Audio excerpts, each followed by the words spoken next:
복음을 전하는 자들의 발이여. 로마서 10장 14절에서 21절 말씀. 그런즉 그들이 믿지 아니하는 이를 어찌 부르리요?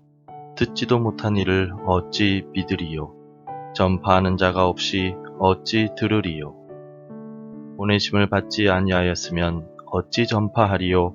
기록된 바 아름답도다 좋은 소식을 전하는 자들의 발이여 함과 같으니라. 그러나 그들이 다 복음을 순종하지 아니하였도다. 이사야가 이르되 주여 우리가 전한 것을 누가 믿었나이까 하였으니, 그러므로 믿음은 들음에서 나며 들음은 그리스도의 말씀으로 말미암느니라. 그러나 내가 말하노니 그들이 듣지 아니하였느냐? 그렇지 아니하니 그 소리가 온 땅에 퍼졌고 그 말씀이 땅 끝까지 이르렀도다 하였느니라. 그러나 내가 말하노니 이스라엘이 알지 못하였느냐? 먼저 모세가 이르되 내가 백성 아닌 자로서 너희를 시기하게 하며 미련한 백성으로서 너희를 노엽게 하리라 하였고, 이사야는 매우 담대하여 내가 나를 찾지 아니한 자들에게 찾은 바 되고 내게 묻지 아니한 자들에게 나타났노라 말하였고, 이스라엘에 대하여 이르되 순종하지 아니하고 거슬러 말하는 백성에게 내가 종일 내 손을 벌렸노라 하였느니라. 직장에는 많은 직원들이 일하지만 어떤 직원들은 동료나 상사들에게 사랑을 받는 데 반해 어떤 직원들은 인정을 받지 못하는 경우들이 있습니다. 그래서 직업과 관련된 한 기업에서 설문조사를 통하여 호감인 직원과 비호감인 직원의 차이점을 간단하게 비교하였다고 합니다.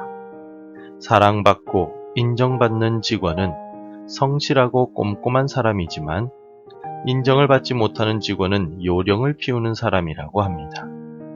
그리고 예의가 바르고 눈치가 있는 직원이 사랑을 받고 기본적인 예의가 부족하고 이기적인 직원은 인정을 받지 못한다라고 발표하였습니다.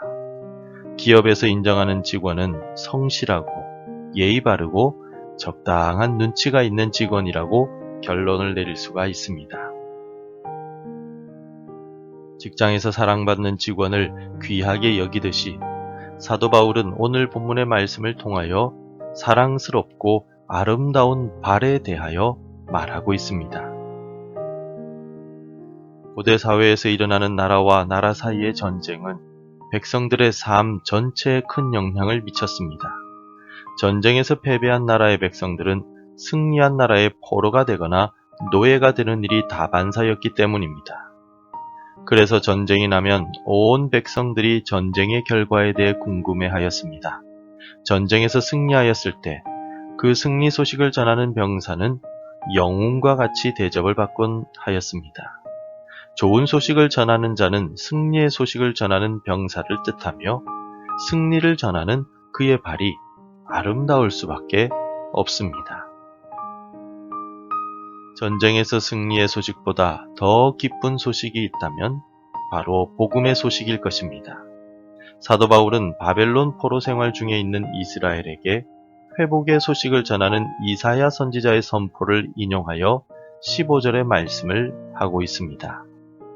보내심을 받지 아니하였으면 어찌 전파하리요? 기록된 바 아름답도다 좋은 소식을 전하는 자들의 발이여 함과 같으니라. 회복의 소식보다 더 귀한 소식, 영혼 구원과 하나님 나라에 대한 복음의 소식을 전하는 자의 발이 얼마나 귀하고 아름답겠습니까? 하나님은 오늘 우리에게 이 귀한 복음의 소식을 전하라고 보내고 계십니다. 오늘 본문은 하나님의 부름을 받아 구원을 받고 복음을 전하는 우리 모두의 자세에 대해 설명하고 있습니다. 구원받은 사람은 모두가 복음을 전하는 사람들입니다. 말로써 전해야 하며 행동으로 전해야 하며 삶을 통하여 구원의 복음을 모든 사람들에게 전해야 하는 의무가 있는 사람들이 먼저 구원받은 사람들입니다. 그렇다면 사도 바울은 어떤 자세로 복음을 전하라고 우리에게 권면하고 있습니까? 가장 먼저 사도 바울은 구원받은 우리 모두가 복음의 전파자로 부름을 받았고 복음을 전하라며 세상에 보내심을 받았다고 말합니다. 그런즉 그들이 믿지 아니하는 이를 어찌 부르리요? 듣지도 못한 이를 어찌 믿으리요? 전파하는 자가 없이 어찌 들으리요? 사도 바울은 14절을 통하여 복음이 유대인에게만 전파될 것이 아니라 전 세계로 전파되어 모든 이들이 구원을 받아야만 한다고 강조합니다. 그래서 복음을 믿는 우리를 먼저 부르셨고 우리를 복음을 듣지 못한 사람들에게 보내셔서 복음을 전파하는 사명을 주셨다라고 말하고 있는 것입니다. 복음 전파는 우리의 선택이 아니라 하나님의 명령입니다. 하나님의 명령을 따라 복음을 들고 세상 속으로 들어가는 성도들의 발길이 아름답다라고 말한 사도 바울은 동족 이스라엘로 인하여 마음 아파하고 있습니다. 이스라엘에 대하여 이르되 순종하지 아니하고 거슬러 말하는 백성에게 내가 종일 내 손을 벌렸노라 하였느니라. 바울은 이사야 선지자의 말을 인용하면서 이스라엘이 복음에 대해 들었고 구원자이신 예수님을 직접 보았음에도 불구하고 순종하지 않고 믿지 않았다라고 말합니다. 하지만 이사야는 이스라엘이 듣든지 안 듣든지 포기하지 않고 종일 손을 벌리고 하나님의 명령을 전했습니다. 우리가 복음을 들고 나아가 전에도 무관심한 사람들도 있습니다. 그들의 관심과 무관심은 우리가 신경 쓸 일이 아닙니다. 우리는 낙심하지 말고 하나님의 명령대로 부지런히 복음을 전하기만 하면 되는 것이기 때문입니다. 오늘 우리에게 주신 복음 전파의 사명은 선택의 영역이 아닌 명령의 영역에 속해 있습니다. 예수님께서는 부활하시기 직전에 제자들에게 가서 모든 족속으로 제자를 삼으라고 명령하셨습니다. 주님의 이 명령은 구원받은 사람은 누구나가 복음 전파의 사명이 있으며 이 사명을 주님으로부터 받았음을 뜻합니다. 복음 전파의 대상자가 구원을 받을 수 있을까 여부는 하나님께 맡기고 우리는 최선을 다해 복음을 전하기만 하면 됩니다.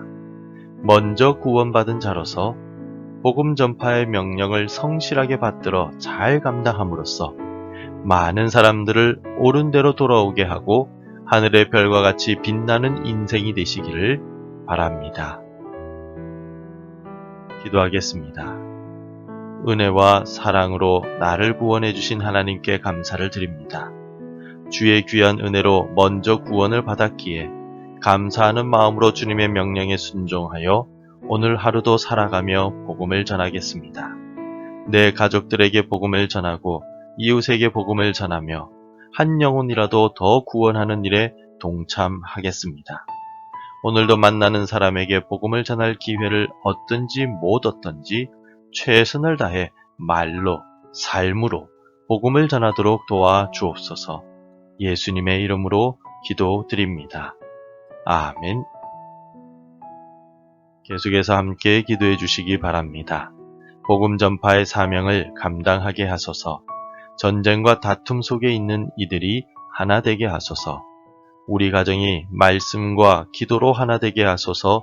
복음 전해야 할 한 사람이 생각나게 하소서. 오늘도 말씀대로 살아가며 열매 맺는 하루가 되시기를 축복합니다.